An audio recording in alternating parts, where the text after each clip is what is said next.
Tuloy ang kakasuhan ng Commission on Elections ang isang hindi pinangalanang alkalde sa Bicol matapos umanong makialam sa canvassing at proklamasyon ng mga nanalong kandidato para sa barangay at sangguniang kabataan elections. Sa isang mensahe na ipinadala ni COMELEC Chairperson George Garcia sa DCRH, sinabi nitong ipinasusumite na niya ang mga report hinggil sa pakikialam ng alkalde para sa isasampang kaso. Matatandaan na sa isang press conference noong Oktubre 31, isang araw matapos ang eleksyon, nagbabala na si Garcia sa hindi pinangalanang opisyal. Ng mga ilang mayors, lalo dyan sa ibang area ng Bicol. So ito warning ko sa mayor na yung kilala mo kung sino pa. Huwag mo na lang pilitin na iname ka namin. Hindi makapag-proclaim yung barangay board of canvasser namin dahil pinapakailaman dahil huwag ka muna i-proclaim. Kasi daw baka daw siyempre magalit yung mayor, magalit. May mga ganyan po eh. May mga ganyan na nakikialam sa ginagawa ng COMELEC.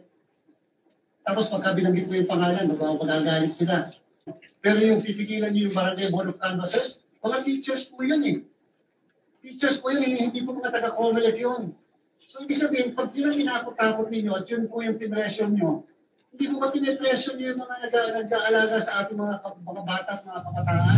At nang tanungin kung bakit nakikialam ang alkalde, sagot ni Garcia, bigyan niyo po sa amin ng trabaho namin yan eh. Huwag niyo kami pakikialaman. Kung bata niyo yung natatalo, wala kami pakialam doon. Hindi man kami nagpatalo doon sa mga bata-bata ninyo. Then warning po ito. Yan po mga yan, kasama rin po sa aming mga iimbestigan. Pinapasabit po namin sa aming mga field personnel, yung mga pangalan ng lahat ng yan na nakialam during the conduct of the election.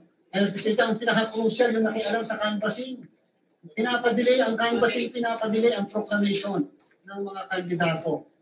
Hindi naman silang kandidato. Eh kung hindi nga silang kandidato, dinidilig ni how much more ka sa 2025 na sila lang kandidato. Di lalo na lang nila pinipresyo ng COMELEC. Para sa kauna-unahan sa Pilipinas, DCRH, ito si Christian Manio, tuloy-tuloy sa pagbabalita, tuloy-tuloy sa serbisyo, sama-sama tayo Pilipino.